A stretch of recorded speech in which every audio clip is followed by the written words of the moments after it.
Hey, what's up, everybody? Welcome to an NWA All Talk video. I'm Owen Finch, and I'm here with. Chris.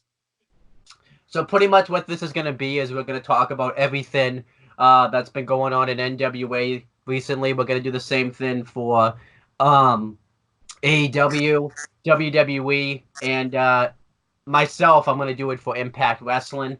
This is just a way that um, we can just talk about everything that's been happening recently without me having to do singular videos of it, which is going to be very exciting.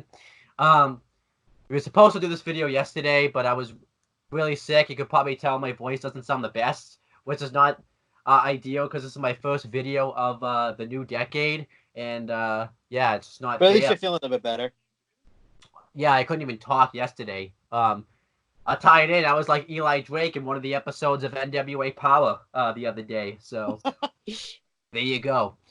Um, so we figured, because I haven't reviewed the show yet, we're gonna talk about NWA Into the Fire, but this is a very exciting day for Chris Dodd, because for the first time ever, he gets to use the time machine, which is very exciting, because we actually already did the review for NWA Into the Fire. What's been going on is in my radio class, we had like assignments where we were supposed to do like 4 radio shows, and Chris Dodd's been on like 3 of them. And in one of the topics, we reviewed NWA Into the Fire, and I figured, I still have the footage from it and stuff. Well, not the footage, but the clip of it. And we're gonna go back in time to a time where we were in higher production, audio only videos. I don't know when this is from. It's like from like the week before Christmas. So It's like a month ago, almost a yeah. month ago. So we're gonna go back in time to a month ago when we reviewed NWA Into the Fire. So let's go back in time now.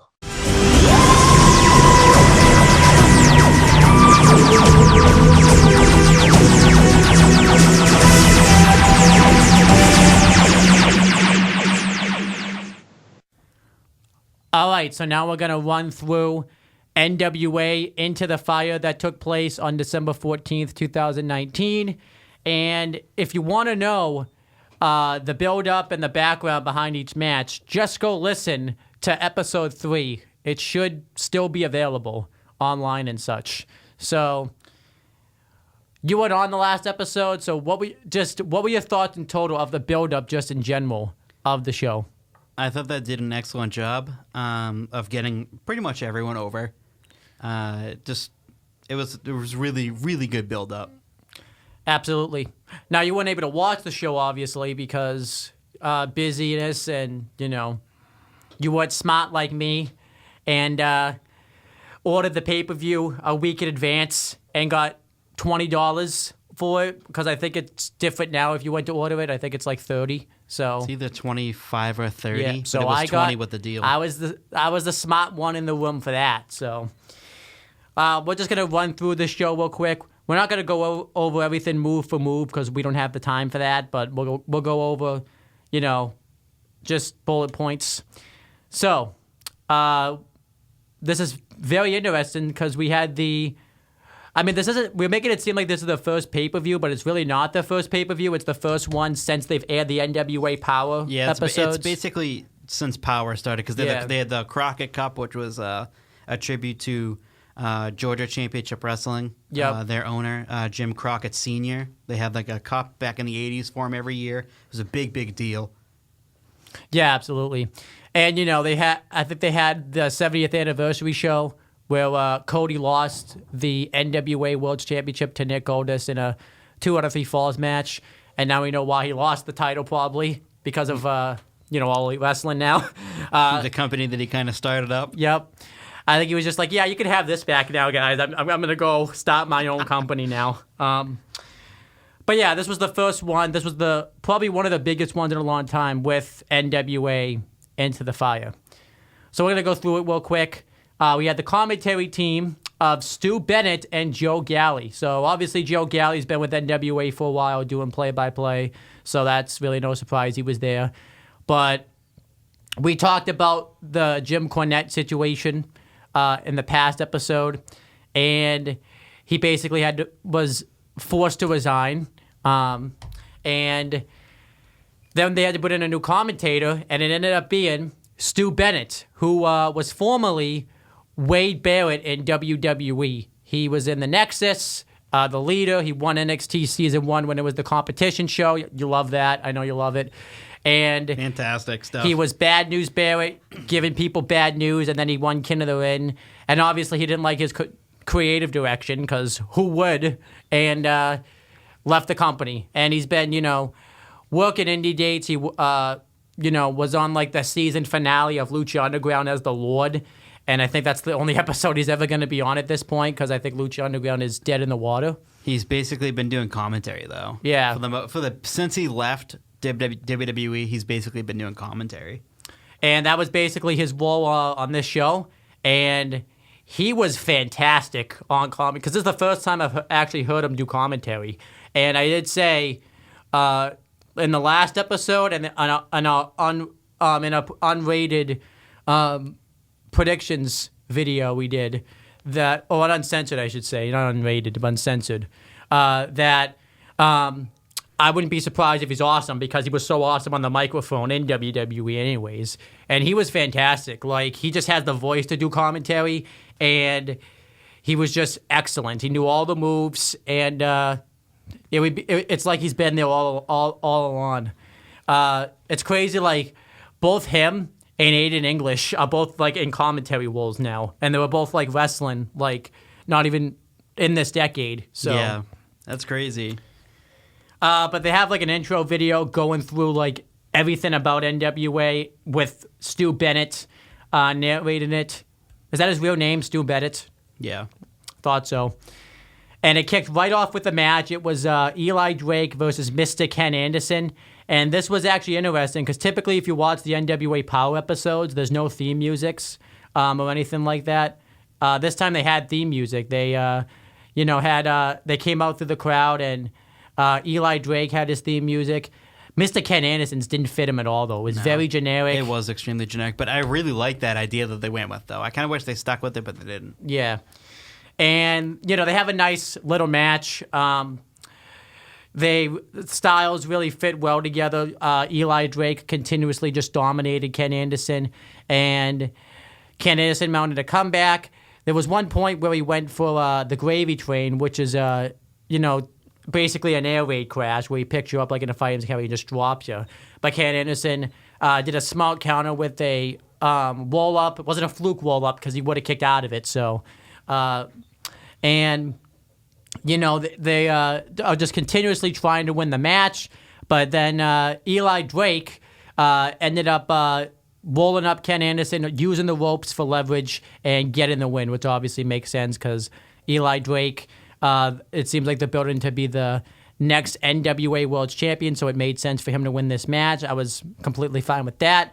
I thought the match was really good back and forth stuff, and I gave it. Actually, I think I said it was pretty good, not really good, pretty good. I gave it 3.25 stars, because we do star ratings in professional wrestling. Obviously, everyone's is different, but mine's 3.25. So, what do you think? I mean, I can't really give a star rating for the show because I didn't see it. Yeah. So they've done an excellent job on the build up to building up Eli Drake versus Ken Anderson. Just the way they built that up was awesome. The match seemed like it was a great match. I'm surprised actually Ken Anderson didn't win, because on the go home show, Eli Drake just beat him up with a piece of the turnbuckle, no piece of the turnbuckle. I thought Ken Anderson would get his revenge and beat him at the pay-per-view, but no. But I'm okay with the finish. Yeah, I was fine with it. And later on in the night, I'll just cover this now. Eli Drake comes out for it, because this took place in the NWA studio pretty much. I don't think it was actually in the same arena, but it took place in the studio. I think it was in the same. Actually, it is. Oh, it is? Yeah, the GPB Studios. It's just the way it looked different because they were coming down from the crowd. Yeah. There's stairs that lead up to that balcony area. And Eli Drake says that now that he's done with Ken Anderson, he's going to go and contend for the NWA World Championship. He talked about Nick Aldous has continuously been ducking him. And he said he's sick of Ken Anderson. He said he's like that guy that if you go to like a gas station, you put your card information in, and then you leave, and he comes up and fills up your gas for you and takes your spot. He says no one's ever doing that to me again, not Mr. Ken Anderson. It was an awesome interview. And afterwards, Mr. Ken Anderson attacks him from behind. He puts a chair across his neck and throws him into the post. And you thought he was done there. He wasn't done there. He then puts him into the ring and hits a mic check into the chair, which is like a flatliner pretty much. I will say this, though. On the most recent episode of Power, he was selling. There you go. Mr. Ken Anderson absolutely lost it. It was fantastic. We had a Crimson sighting who used to be in TNA Impact Wrestling. He was what we call, when a wrestler's new to the business, very green.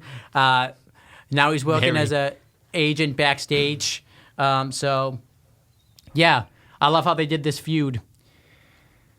Then David Marquez interviews Nick Aldis.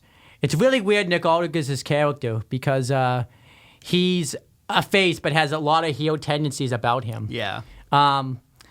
But Nick Aldis says that he's going to, he doesn't mention Billy Corgan by name, but he says both him and Nick Aldis himself basically got NWA going again, because you said 2 years ago it was basically dead in the water, which it was. Yeah. And I bet Billy Corgan's laughing at everybody now that said, oh, it was so stupid of you to buy this company. You're just wasting your money. I think he's like, yeah, who wasted their money now? Very popular. And he said that he's going to defend the World Championship, not just for him, but for all the people in the audience. Then James Storm comes out and says that he didn't rebuild NWA. Him and the fans rebuilt NWA. And he said that tonight there's going to be no conspiracies. I'm going to defeat Nick Aldis for the NWA World Championship. And he also says that, he's questioning whether Camille's really there or not, because Nick Aldis gave her the night off. But in wrestling, if you get the night off, they just show up anyways. Yeah. Don't know why that is. If you get the night off and think not want to show up to work, she's getting a night off with pay, but, she lives her Doesn't life. matter. She lives her life, and I don't question it. So, I mean, maybe because Thomas Latimer was there and they're dating in real life, so it's like maybe she was just there in support of him. So it's like, I'm here anyways. Might as well come out in the main event, not the show. So don't leave. No, it's not the show. Then we had this match was added last minute. So we're gonna tell you a funny story. Off air. On our unrated show, me and Chris do predictions for a league, and you get a championship at the end. And we predicted that who the two members are going to be in a tag team match later on between Melina's group, and we predicted it was going to be Thunder Rosa and Marty Bell. Not even a day later, that prediction just meant nothing, because Thunder Rosa just was announced to be in another match anyways. Completely ruined it. Yeah, so hopefully that didn't hurt my chances to... either to win the championship. Hopefully they hurt your chances, because I gotta take you down, man. So gotta. I hope I am taking you down. But it was Tasha Steele versus Thunder Rosa. Tasha Steele was making her NWA debut. She's basically, her character, I guess, is like she's a hip hop type of star. Because she cuts like a lot of promos that you would expect hip-hop people to say. And it was basically a squash. She got some offense, but it was basically a destruction of Tasha Steele's. Thunder Rosa absolutely destroys her pretty much. She got some hope spots, which means she had some hope in the match where she got some offense, but wasn't a lot. Thunder Rosa wins with the coup de grace right across the back, which is a double stomp right across the back of the spine, and wins.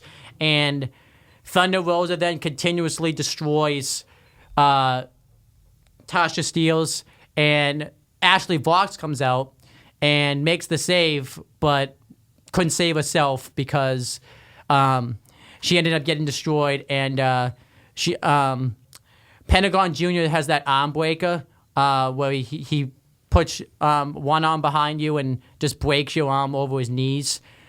Picture that, except it's like an arm bar instead. And this left into question, like, what's going to happen in the women's tag, because Ashley Vox was supposed to be in the women's tag match, but obviously we didn't really know what was going to happen. Was it going to be a handicap match? Was she going to be able to compete? Well, we're going to find out. I like this. I thought the match made Thunder Rosa look pretty strong. I thought it was good stuff. And I like the angle they did with Ashley Vox. I gave the match 3 stars. The only thing I don't like about this, and I talked about this in the last episode in a uncensored version, is the roles are in such reverse with Allison Kay and Melina's group. Like, Allison Kay should be the heel in this equation, not the other way around. Oh, definitely, for sure. Because we talked about it, like, she's the one that like is acting like she's all that and thinks she's the best than ever. Like, not that long ago, she was putting down Ashley Vox pretty much after they had a match, and she was and Marty Bell. Yeah, and now all of a sudden, like what happened? Like, I don't know what happened. So I wasn't a fan of that, but the match still was good. I give it 3 stars. Thrown together squash match, last second. This was awesome. The match is like 3 1/4, but Speaking of question, we had the question mark versus Trevor Murdoch. Before the match starts, the question mark comes out, and Aaron Stevens, we find out, who used to be Damian Sandow in WWE, is wearing a karate robe. I don't know exactly what it's called. And he has some type of flag, and we find out that he's learning karate from question mark. karate. Yeah. And he performs the Mongrovian national anthem, which doesn't exist. That town does not exist. And I'm wicked bad at geography, and I didn't know that until last night. It's a made-up country. And basically, it's just him making a bunch of noises, like, and everyone loves it. Everyone loved the Mongrovian national anthem. It's the best. Karate. Yeah, he corrected Aaron Stevens with karate. It's just, if you watched NWA before, it's just Josephus. Yeah, it's so tough though, because you can't. If you try to explain this gimmick to someone like that doesn't watch the show, you can't explain like why it's so awesome. You can't. But we got a Josephus sighting on the most recent episode of Power. So that's awesome.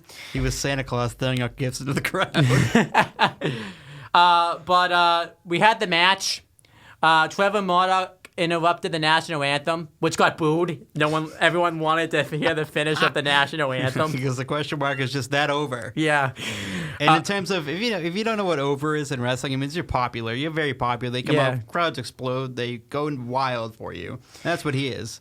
And he tries to win right off the bat with the Mongrovian spike, which is just basically him sticking his his pinky and pointer finger just right into your throat. And he doesn't get the win, which I was sad, because I was like, okay, you're kind of killing his finish here, but they do a better finish later on in the match. Trevor Murdoch is on the verge of winning. There was this guy just standing there in a mask, just holding the Mongrovian flag. And Trevor Murdoch notices this guy, and he tries to take the flag and he drops it by accident. And question mark's just going crazy, losing it that his Mongrovian flag just got thrown on the ground. Not the Mongrovian flag. Because in your country, it's disrespecting your nation if your flag touches the ground. Which is why anytime I carry an American flag, I'm always afraid, do not drop this, because I'm going to be that guy one day that drops it.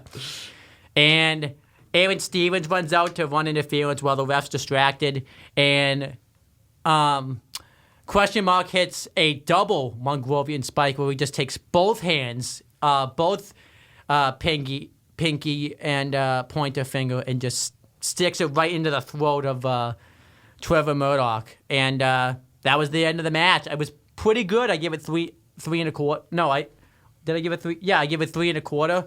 But in my heart, it's like 4 stars just for question mark. But, we got to be fair here. Unless it's The Undertaker or Luchasaurus, then we're not fair. So It's fair enough. Question mark is probably the greatest character that NWA has created in a long time. Yeah. Trevor Murdoch, too, veteran of the industry. Been around for a long time. When I saw him first appear on Power, I was shocked that he's actually still wrestling. But yeah, seems pretty good. And I love question mark. Yeah. Karate. Can't go on with that. Then we had the first of 3 championship matches. It was the NWA World Tag Team Championship match. NWA World Tag Team Champions, believe it or not, the Rock and Roll Express, with Outlaw Inc. ringside versus the Wild Cards with the Dawsons ringside. I'm not a fan of the Dawsons. They just look like a bunch of hillbillies out there, and they don't have good cardio. So, not a fan of them. Love Outlaw Inc., though. Eddie Kingston, I love on the mic. He's just crazy. In shape. Yeah, in shape. Unlike the other two. Yeah. This was a very good match. It's crazy the Rock and Roll Express are still wrestling. Not only that, Ricky Morton pulls out a suicide dive and a Canadian destroyer in this match. I would pop for it more, but if I didn't already see him doing that in AEW, I know, yeah. Started like a month ago. Yeah, but still, it's still crazy that he's doing that. Like, they're like 60 years old. And they were wearing like the old attire that they wore, I believe, in Starrcade 1986. That's pretty cool. Yeah, so that was cool. I don't think it was the exact same attire because that would not go with. I think they've outgrown that by now. So, but the Rock and Roll Express win with a double drop kick. I think on Royce Isaacs, and I just want to say it's him because I don't know him that well, and I know Thomas Latimer more. So pretty much, if I don't know you well, you're taking falls in matches. So everyone be worried if I ever book a wrestling show and I don't know you, I'm gonna be like, you're taking the loss tonight. So be not scared allowed to win. Yep. But yeah, I mean, obviously it makes sense for the Rock and Roll Express to win. All these people were like, they got to put the wild card over. They're the new tag team. Get out of here. Like, no way. No way. 9 times. Yeah, 9 times. NWA World Tag Team Champions. Yeah, get out of here. Get out. It was very good, though. I gave it 3 3/4 stars. Then we had the NWA pay-per-view announcement, which I think you just announced. Did you announce it before we recorded? Hard times. And obviously that's a reference to the American Dream, Dusty Rhodes' big promo that he did like years ago in NWA because he's a former NWA World Champion. So it's a reference to that. Where they're bringing back their television championship, which has been retired since 1985. I'm excited about that. I don't know. Is it the same title that they had before? I'm assuming they're going to do a tournament for the championship. Spot on. And I'm excited about that. I don't know exactly who's going to be in the tournament. But you'll find out on NWA Power because they bring out the competitors. Yeah. And then 2 matches were announced for the next episode of Power. There you go. So, yeah, I'm excited about that. And then the next pay-per-view. It's crazy. I have a busy month in January. I have this pay-per-view, which is on January 24th. I have Impact, what's it called? Hard to Kill, January 12th. And then I have Worlds Collide, like the end of, I think it's like the week of NWA into the... right around Royal Rumble time. Yeah. And then Royal Rumble, obviously. So it's... Because believe it or not, I am going to watch the Royal Rumble because one of my friends invited me over for the show and NXT might be involved. So if NXT is involved, I'm watching it. What if he just lied to you and NXT wasn't involved? I'd be sad. Just get up and leave. I don't know. Well, I don't know what I'd do. I'm out. I mean, it's good that I'm not watching it. Imagine I was watching it at your house and I was like, the whole day it's announced that NXT is involved. And then all of a sudden, like, they said, oh, just kidding. I would have to leave. Joke's on you. I would have to leave right then and there. I'd be like, see, we would be like, stopping watching that pay-per-view in a second. Anyhow, already covered the Eli Drake interview. We don't need to go over that again. Then we had the women's tag match. We thought it was going to be Allison Kay and Ashley Vox versus Melina and Marty Bell. What happened was it was either going to be a tag match, a handicap match, or Ashley Vox was going to lose via... not Ashley Vox. What's her name? Allison Kay was going to lose via forfeit. And you know Ashley Vox's style. She doesn't take any of that lying down. So they announced it as a tag team match, but, Ashley... Allison Kay, I keep messing up the names, is like, I have a partner, and it's ODB, who's been, known for her appearances in Impact Wrestling, basically a big legend in Impact Wrestling, like one of the originals pretty much. And, yeah, she was the surprise partner, so the heels get the heat on Allison Kay, and then eventually ODB gets the hot tag and hits the BAM, which is like a TKO pretty much, which is a fireman's carry into an ace crusher pretty much, or a cutter or an RKO, whatever. They change the name like every week. So, and every promotion, it's an ace crusher in AEW. It's a cutter everywhere else. It's an RKO in WWE. Unless Diamond Dallas Page comes over to WWE and is doing it, then it's a cutter. So, Diamond cutter. Diamond cutter, yeah. And it's not just... So there's like 3,000 names for this move, so I can only... cutter? Huh? The Gringo cutter? Oh, the Gringo... Yeah, there's so many names. The SKO, too. Don't forget about that. Oh, the SKO, yeah. He hasn't done it since. But I thought the match was... I thought the match was really good. I really enjoyed it. I give it 3.5. I don't really have an issue with ODB and Allison Kay winning because ODP was the surprise partner. This is one of the occasions where we have to be like a fly in the... You have to be like a fly in the wall, or like, a time traveler to get this prediction right, because I don't think anyone predicted that this was going to happen before the show happened. Oh, so. no one. Definitely no one did. Yeah, so this just threw out our prediction for that match right out of the water. Then we had the NWA National Championship match.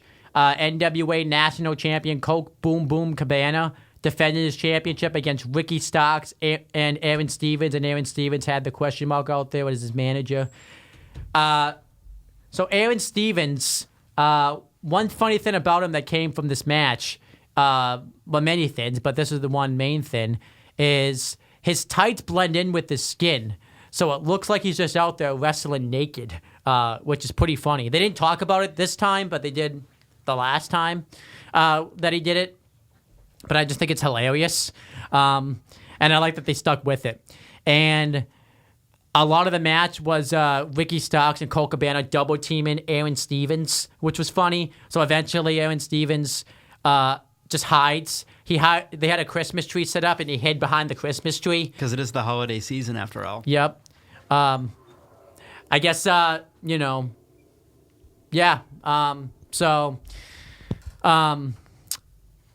What was I going to say? Oh, yeah. But he was hiding behind the Christmas tree, and Joe Galli was pointing out, and Stu Bennett was like, shh, you're giving away his strategy. It was quite funny. And Joe Galli didn't understand the strategy because, if he wouldn't be able to be there to break up the pinfall, but I understood what he was doing. So Joe Galli just doesn't know. He didn't get the strategy, I guess. So just didn't get the memo. But it's that typical thing that happens with heels in triple threats where they just hide and wait for their opportunity to get in there and gain control. And that's what happened. And then eventually, there's this funny thing where he tries to do like karate and like show off his karate moves, but then he just gets double chopped like right in the chest by karate. Yeah. And then eventually though he actually hides, and he had like a blanket, and he hid underneath the blanket like inside. It was quite funny. And eventually Ricky Starks hits a spear, and he throws him out of the ring and pins Colt Cabana. And Aaron Stevens is the new NWA National Champion. No eye contact. No, can't be doing that. And they did the whole thing where anytime Aaron Stevens raised his hands up, the crowd booed. And anytime question mark raised his hands up, the crowd cheered. So that was funny. I loved it. And when they were making their entrance, Aaron Stevens was just looking at the crowd in disgust, and question marks just high-fiving the fans. That was great. This match was great. I gave it 4.5. No, sorry. I give it 4, mainly for Aaron Stevens. He was awesome. It's just like, the gimmick is so good. Yeah. It's just so good. The character that he portrays is just incredible. It's so funny. And karate. Yeah, karate. And then David Marquez interviews Tim Storm, who's going to be one of the referees for the main event. And don't leave. It's not the show. Don't leave. Stay right here. Stay here. Yeah, Tim Storm just says he's going to be, an impartial referee, and he said he's going to do this for the integrity of NWA. So there you go. Proud of him for that. Keeping the integrity. Then we had the main event. It was a 2 out of 3 falls match for the NWA World Championship. NWA World Champion Nick Aldous versus James Storm. The referee for the first fall was Brian Hebner. The referee for the second fall was Tim Storm. And if there was a third fall needed, a coin flip would determine the ref. So if James Storm won the coin flip, Brian Hebner would be the ref. If Nick Aldous won the coin flip, Tim Storm would be the ref. But that goes away during the match, so I'll get to that in a second. So pretty much right off the bat, Camille comes out, like I said, because she didn't forget that she was on vacation supposedly. So what ends up happening is she takes out Nick Aldous is distracted by this, and James Storm hits the last call super kick right off the bat and gets the first fall. So then Tim Storm comes in to referee, and much of the second fall is James Storm dominating Nick Aldous, destroying him, and then eventually Nick Aldous mounts a comeback. He throws James Storm into a Christmas tree. That wasn't nice. He's not very nice. No. And then he hits the most devastating move in all of professional wrestling, fluke roll-up to get the second fall. That never fails. Like, every wrestler should just do that, because that never fails. And they can't kick out of it. Then they do the coin flip. James Storm won the coin flip, so Brian Hebner ended up being the referee. They have a nice back-and-forth match, but then eventually Brian Hebner takes a bump, so Tim Storm comes in to referee to take over as referee pretty much. And there's a spot where James Storm is going for a German suplex. Nick Aldous, we don't really know, but he purposely takes the turnbuckle off, but it's left in question whether he really did it on purpose or not. And James Storm goes into the exposed turnbuckle, and then he puts him into the Texas cloverleaf, which he calls the Kinsley, I think. And James Storm is just out, so Tim Storm calls for the bell. And Nick Aldous retains the championship. He goes to cut a promo saying that, like, nobody in this cup. Actually, wait. I'm going to give my thoughts on the match first, because I feel like the next thing we're going to talk about we should save. Is big. So James Storm, so the match was great. I gave it 4.5. Just really enjoyable back and forth match. White guy won, and I loved everything that happened.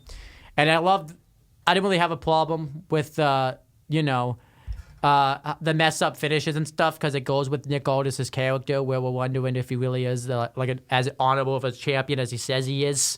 So what'd you think? I liked it. I thought, from what I saw, match was really good. Really good. Then he gets interviewed and says, no one's going to beat him for that championship. And this is probably the only thing you really know. So who comes out right after he says that? Marty Squall. So this is a big news, because Marty Squall, is he a free agent right now? Yes, currently. So this is big, because everyone, was thinking he was going to go to WWE or AEW. No one would have thought that he was going to go to NWA. And I was wildly shocked. They have a history too because Nick Aldis beat him in an NWA World Championship match. And they've known each other for a very, very long time. Yep, he Growing was the up one. in England. He was the one that didn't believe in him to go up against Kosciuszko Okada at All In. Yep. Yeah, they have a face-off pretty much. They were supposed to have a promo afterwards, but Fight TV is not a good app sometimes and cut it off, so that wasn't fair. Yeah, I'm excited about that. I'm excited to see Marty Squall in NWA. I don't think he's going to beat Aldous for the title. I think this is just going to be a temporary thing because I still think Marty Squall is going to either AEW or WWE. I think this is just a temporary thing for Marty Squall. I don't think he's signing with NWA. That's just my opinion anyways. Do you think he's signing or do you think he's just going to... It would be interesting if he did sign there. I think so? No. I think AEW. Yeah. But that was the pay-per-view. Let's do a final letter grade. I thought the show was great. I'm going to give it a B+, and I'm going to give it an 89 out of 100. You can't grade the show. I can't grade it because I don't watch it. So that's basically it. We'll be right back. First...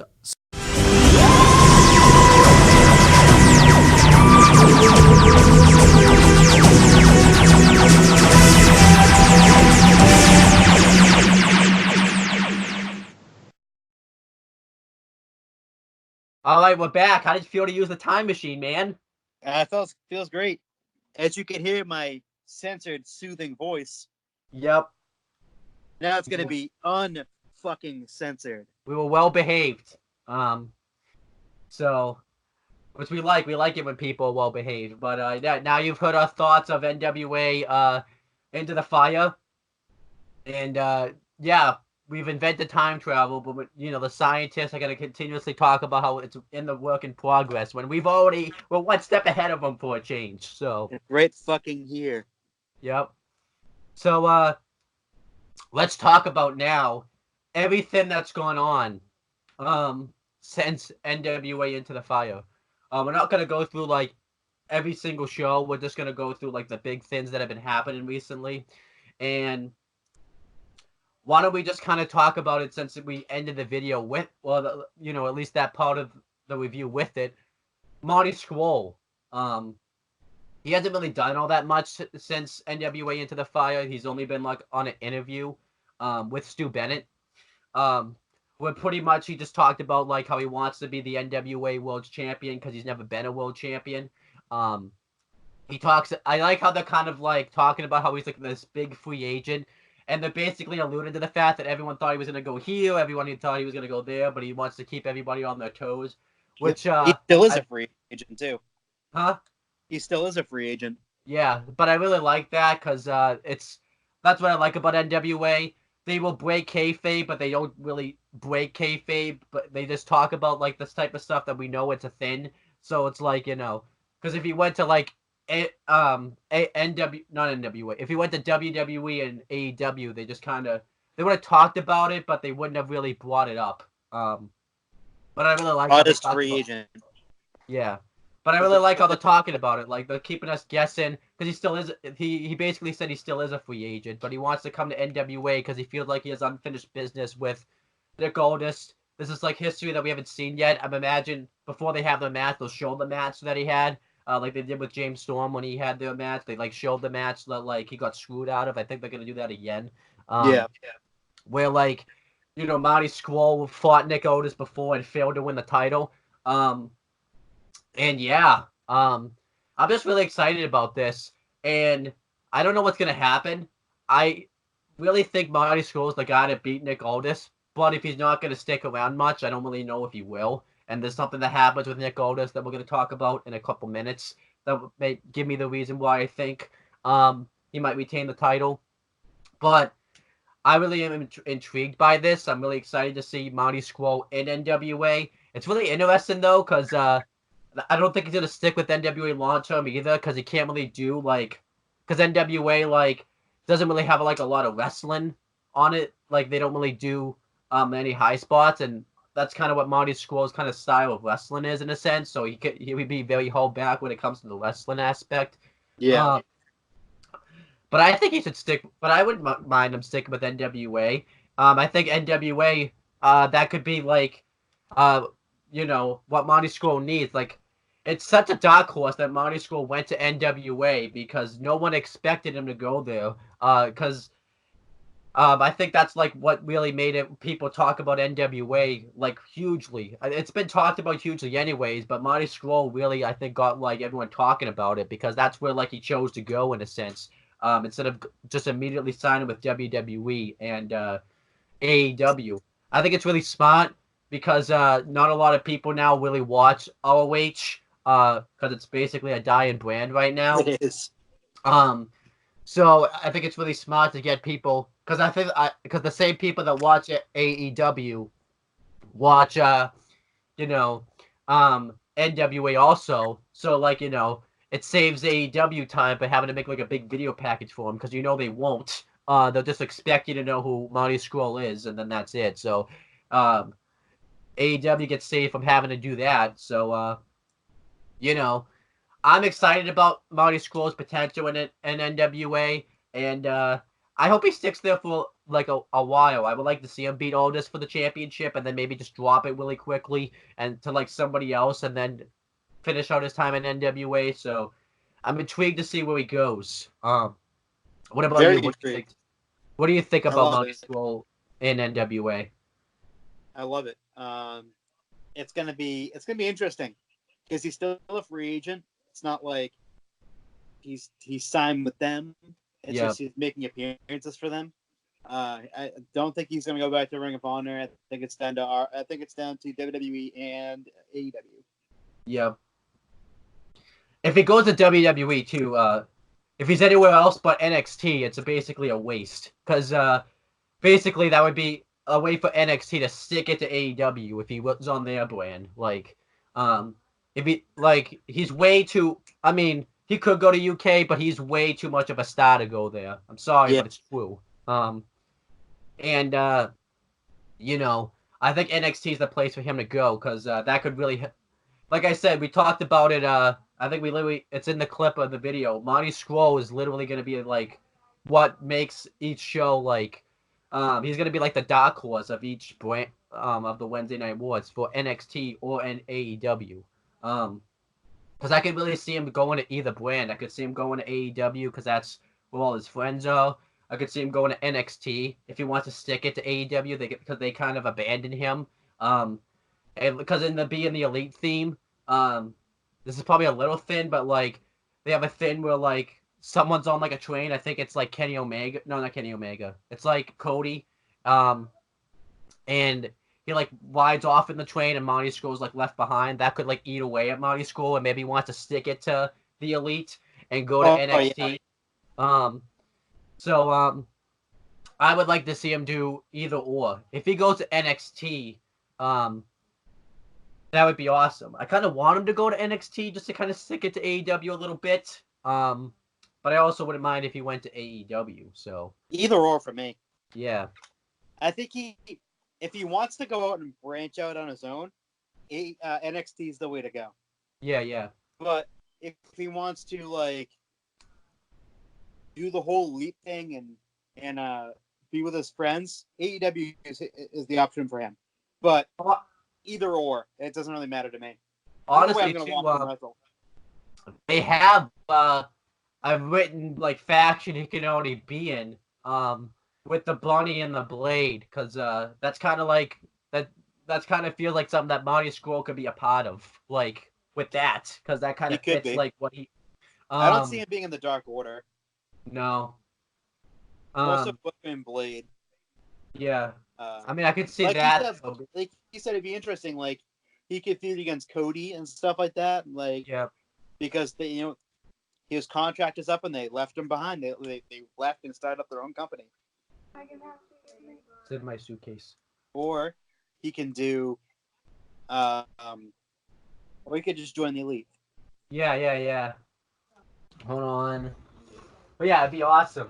I mean, hold on.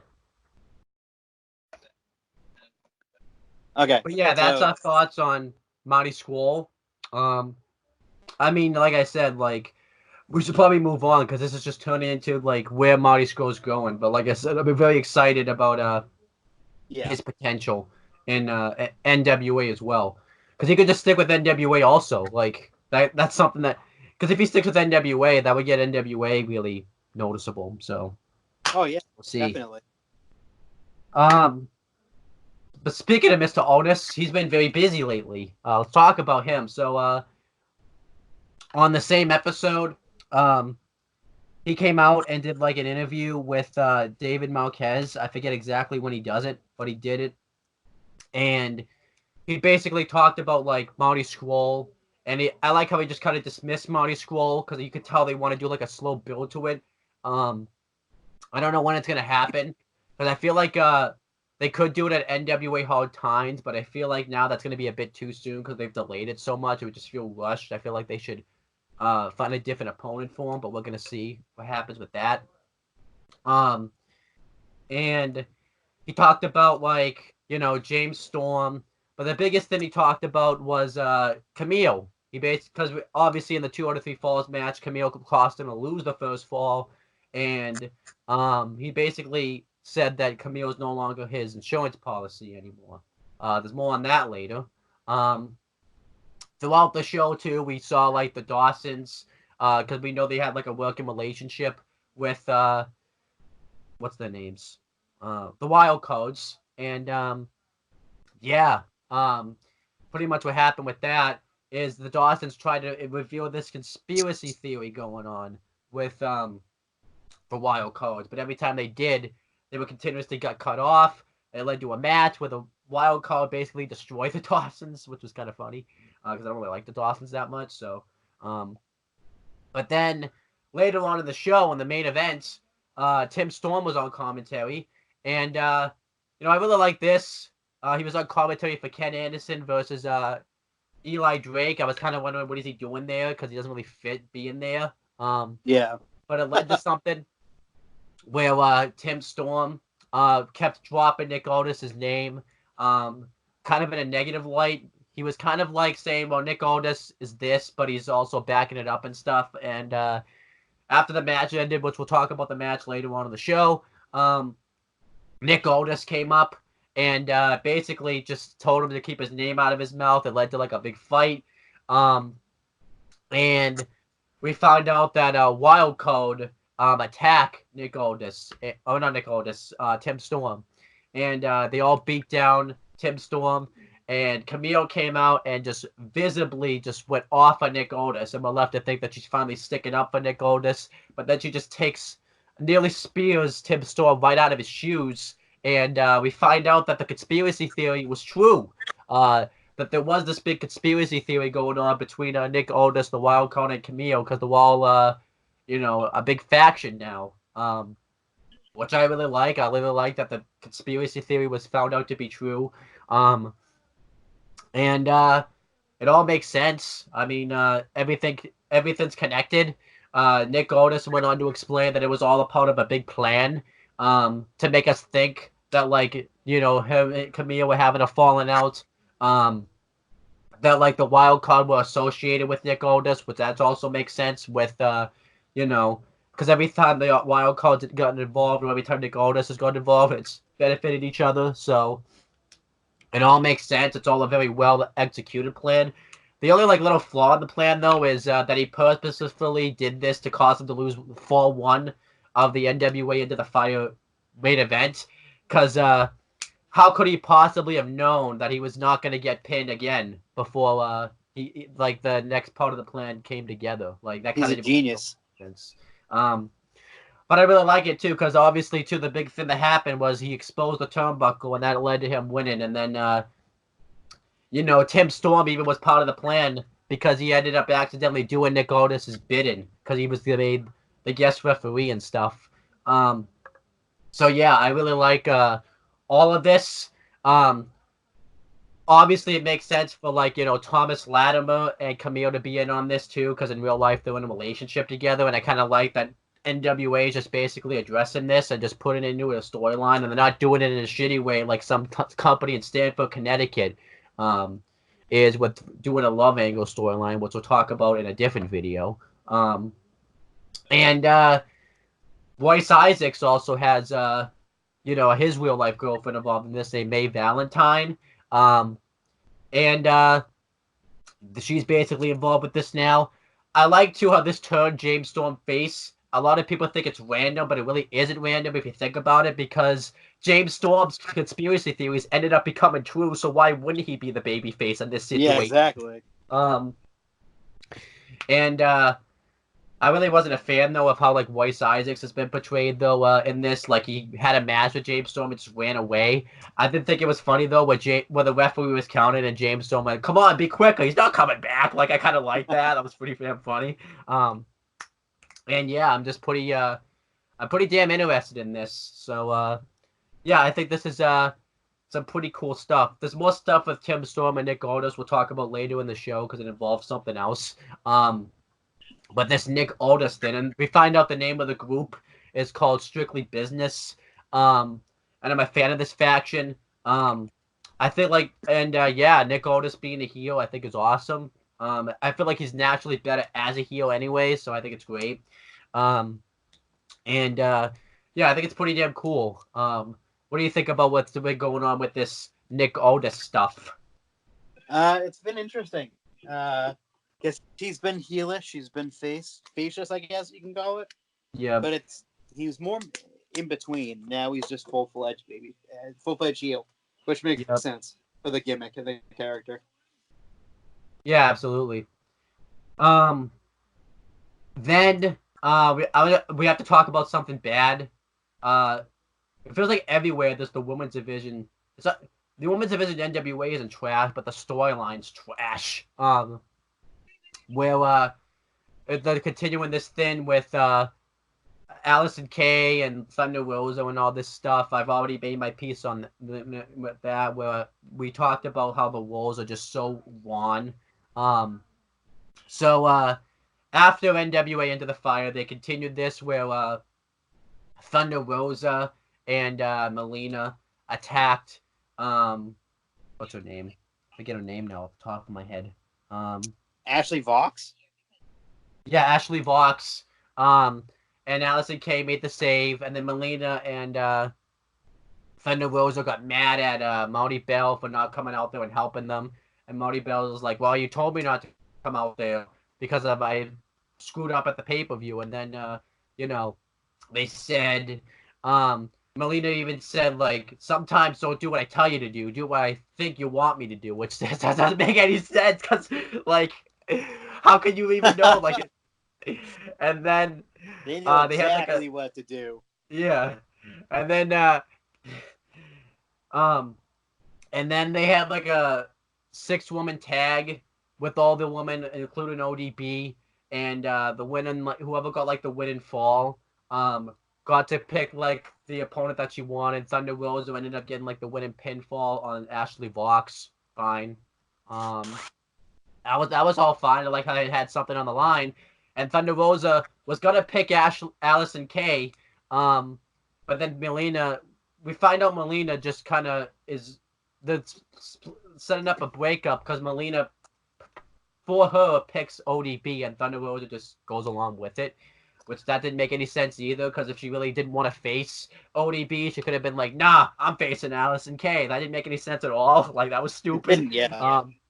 And then they did like this stupid sit-down interview where Marty Bell is basically in the right, saying like, Allison Kay never saw any faith in me, and then they're trying to make it to spin it where it's like, well, this just shows how awful society is nowadays. They can't take, if I feel something about somebody, I'm gonna tell you. I'm gonna, if I'm your friend, I'm gonna tell you like it is. They're trying to make it seem like Allison Kay is doing this, but that's not what was happening at all when Allison Kay was doing any of this stuff. Like, it's just so stupid. And then they even did something even worse where they're basically proving Allison Kay's point, because Marty Bell can't even beat anybody. She lost to what's her name?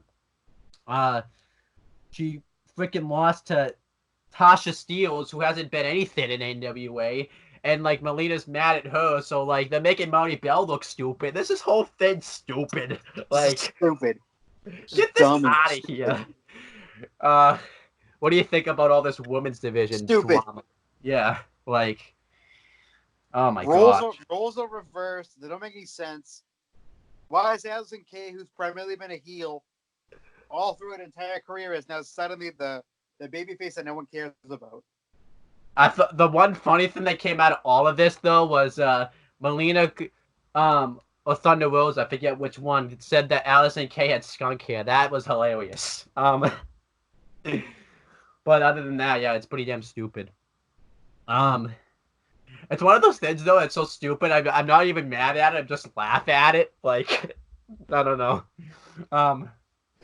Have we covered everything? No, there's one. There's one more. Oh, I forgot to cover one thing about the Nick Aldis. Then it seems like they're setting up a title match between Nick, or some type of match between Nick Aldis and no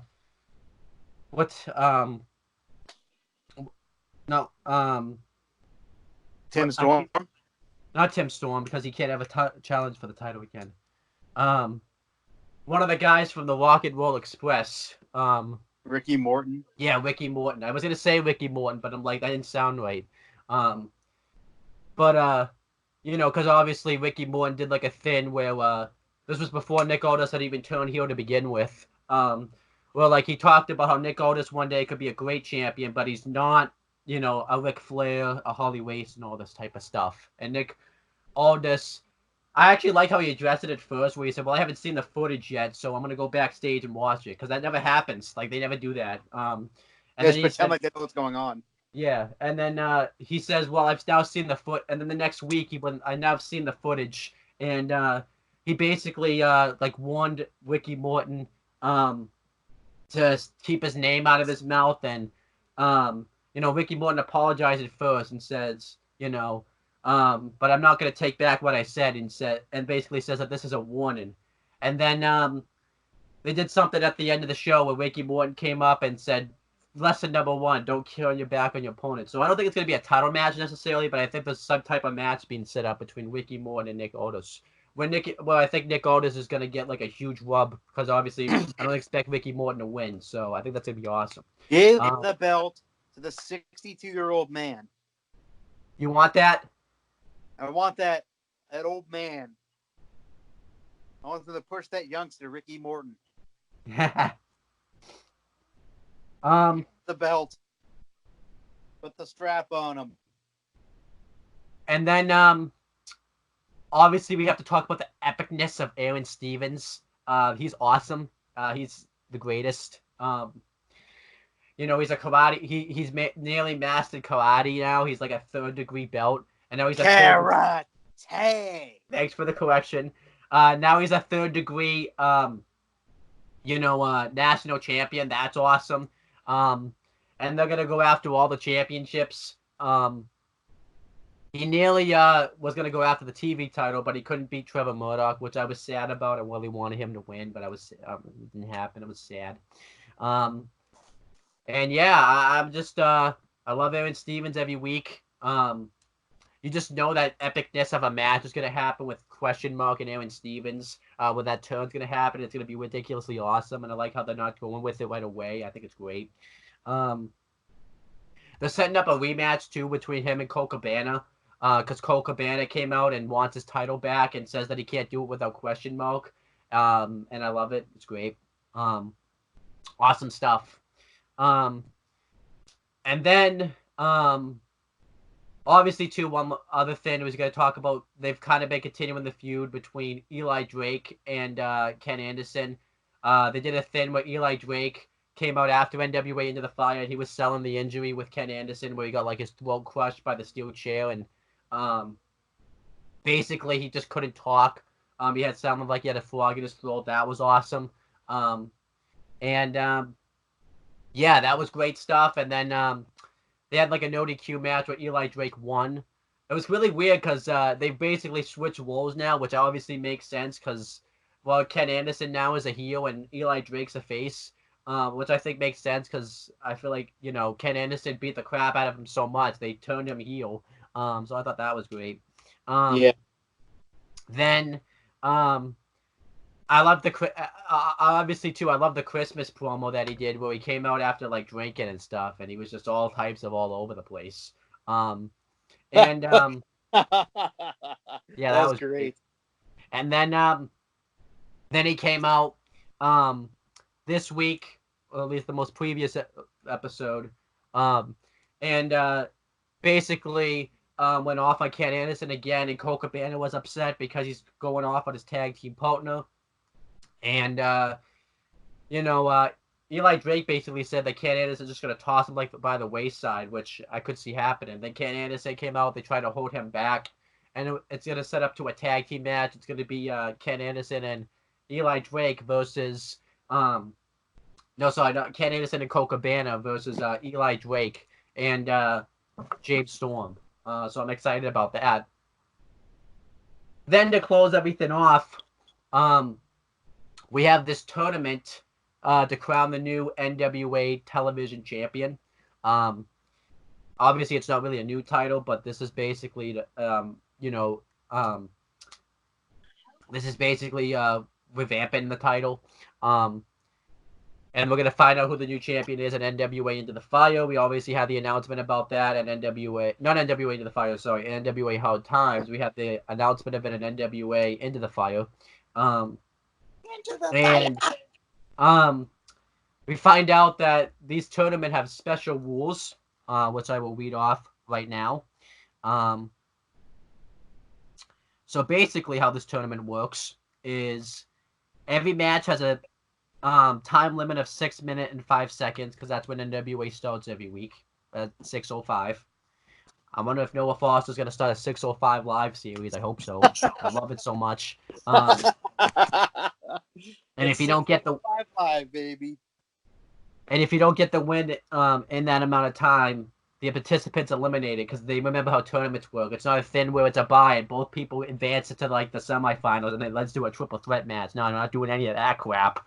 None of that shit. And obviously the winner of the tournament will be crowned the champion. I mean, obviously that's a pretty obvious rule. It's not like the loser is going to become the champion. That would be funny. That's how it should be. You lose the first. You're out in the first round, and you're the champion. That'd be great. I was kind of like thinking like, okay, that makes 6:05 time limit. I'm kind of like, that's going to be kind of tough to work around, but I actually think they've done a pretty damn good job of it. I'm assuming the finals won't be that way, because that would be kind of stupid. I'm assuming the finals is going to have like proper time, but I actually kind of like it. It makes the matches feel authentic, nice, quick, fast-paced matches. It's unpredictable of who's going to win and such. I think one of the matches should go the time limit, just to kind of put that over. I'm just not sure which one. All of them. Yeah, I know. What if all of the matches went the time limit? What would happen then? But we found out the participants of the tournament.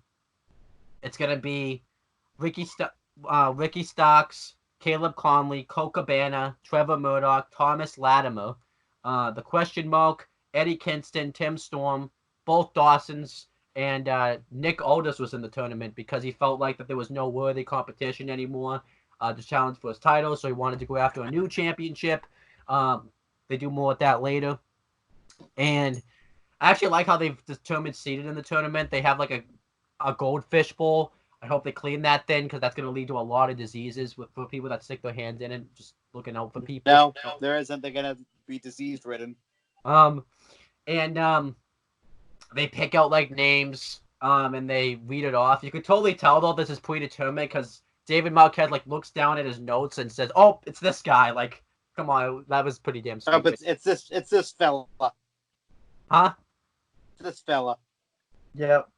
But they determined seeding in the first round. It was Cole Cabana versus Question Mark in one of the matches, and then it was Ricky Starks versus Eddie Kingston. Ricky Starks beat Eddie Kingston. That obviously made sense. They're behind Ricky Starks. I really like that. And I forgot one of the participants. Zicky Dice won a qualifying match, but beating Sal Rinauro and C.W. Anderson. C.W. Anderson's obviously an ECW original and such. I actually was pretty happy to see him involved in NWA. I don't know if that was just a one-time thing or not, but that was pretty cool. I like the fact that they gave it to a new guy. So there you go. But yeah, Ricky Starks won one of the matches, and then Question Mark beat Cole Cabana. That made Karate. Yeah, that made sense because they're behind question mark. You know what I think is also funny too? They're basically putting Joe Cephas and question mark on the same shows. Not this previous episode, but like he was Santa Claus one week. Yeah, he So was Santa Claus like for the Christmas episode. that I thought that was awesome.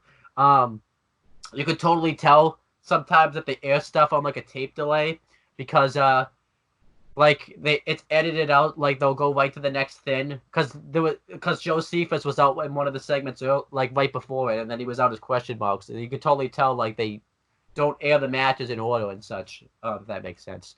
But then but then continuing with the rounds, they did more drawings, and Tim Storm faced Nick Aldis. Tim Storm too cut like an awesome fiery promo on why he was gonna beat Nick Aldis and win the tournament. That was awesome. And they did a thing where Aaron Stevens, like I said before, was going to try to get in, but Trevor Murdoch beat him. I was sad. I wanted him to be in the tournament. I was sad. Well, that's too bad. That's too bad then. If you're sad. Too bad. And then the next match in the tournament was supposed to be Tim Storm versus Nick Aldis. And basically, Nick Aldis said that Tim Storm took all the fun out of the tournament because he just ended this tournament just for fun. He didn't care about the TV title, and Tim Storm just caring about it too much took all the fun out of it. So that's the thing you want to do. Aww. Yeah, Poor just baby. care about something too much, and you ruin the fun for Nick Aldis. So there you go. Baby. So I'm wondering if he's gonna put his kid up for adoption because Mickey James cares about the kid too much. Like, this isn't fun anymore.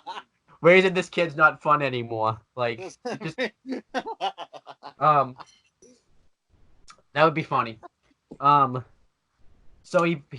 so Tim Storm's mad obviously because Nick Aldis is just not, basically just being a paper champion.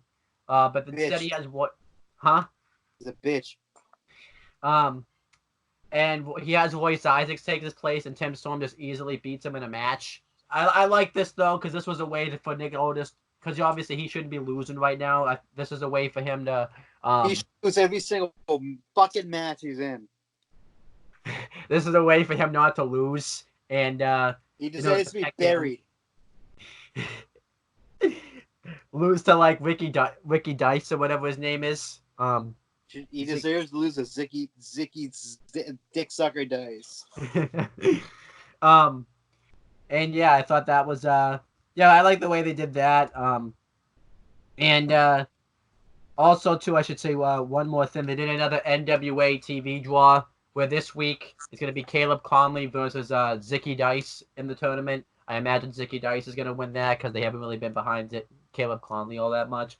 Kind of a weird matchup because they're both either really new or just haven't been doing anything with them.